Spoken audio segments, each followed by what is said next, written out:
Tyson Fury versus Anthony Joshua next year.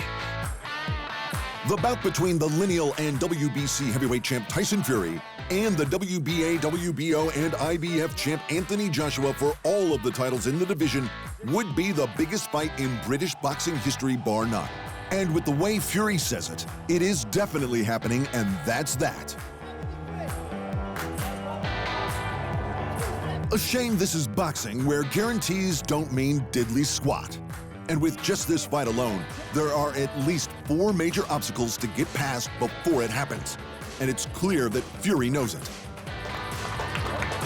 The Gypsy King versus AJ is on for next year, but there's a hurdle in the road called the Bronze Bomber, aka the Knockout King, and I will get onto him and knock him spark out, and then we got on to the big fight. So the first hurdle is Fury's next opponent, Deontay Wilder, the former WBC champ who has put every man he's ever faced on the canvas.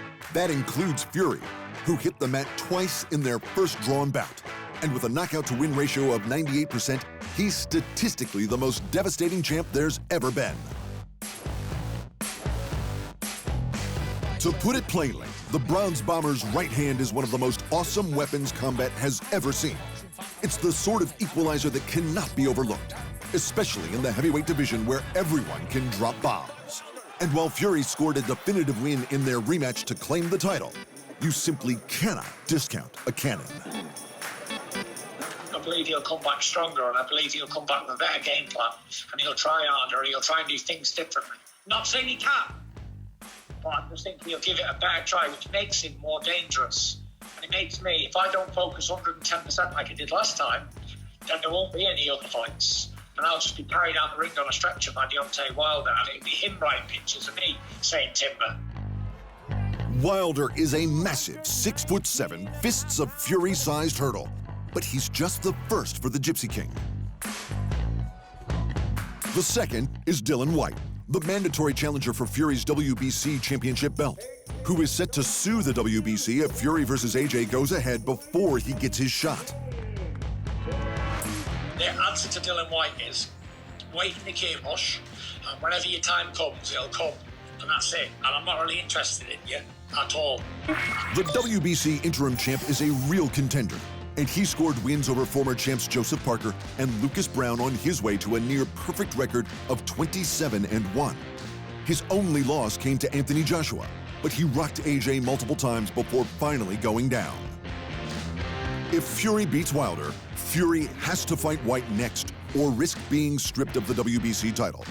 That would mean no epic undisputed championship bout, which is what the sport really needs. The world hasn't seen an undisputed heavyweight champ since Lennox Lewis 20 years ago.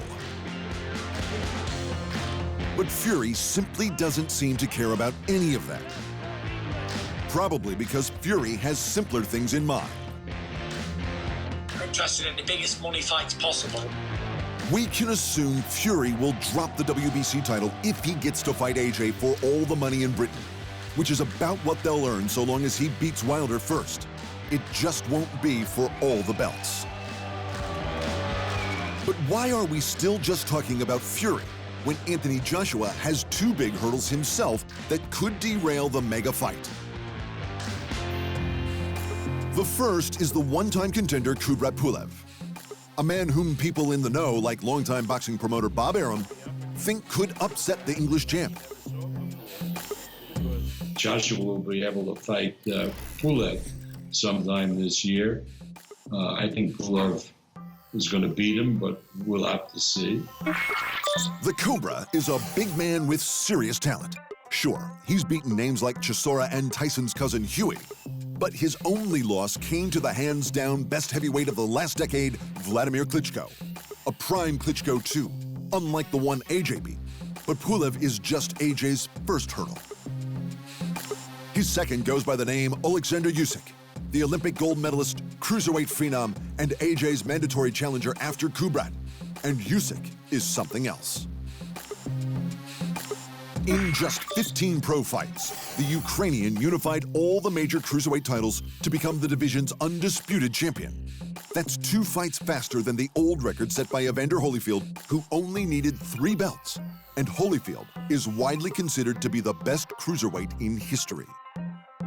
When talking about what sort of threat Usyk could be, it's hard not to look at Holyfield because they have so many similarities. When the real deal moved up to heavyweight, he was faster, better conditioned, and more technically rounded than his naturally larger opponents. And once he bulked up, Holyfield became one of the greatest heavyweights in history. Usyk is taller, naturally heavier, and he's a southpaw. So he's already ahead of Holyfield there. But, and it's a big but, Usyk is untested at heavyweight. That's probably why AJ wanted him 2 years ago. If I was undisputed heavyweight champion of the world, it would be Usyk because he's undisputed cruiserweight champion and I'll be undisputed heavyweight champion. So that's like a legacy fight. That was when Usyk was 20 kilos lighter than AJ. Now that the gap is less than 10 and getting smaller by the day, why would AJ want to risk a loss that would cost him the money fight? The good news for him is that he might not have to. Eddie Hearn promotes both AJ and Usyk, so there's a chance they can come to an amicable agreement. But we have to keep remembering that this is boxing, where nothing is guaranteed. Fury has to beat Wilder, which is no easy task. Then he's supposed to fight his mandatory challenger Dylan White or risk being stripped. Meanwhile, AJ has to get past Kubrat Pulev. And then avoid a mandated fight with Alexander Usyk. If any of those go wrong, Tyson Fury versus Anthony Joshua for all the heavyweight belts is not happening. And that's without mentioning injuries, retirements, or global pandemics. So don't get your hopes up just yet.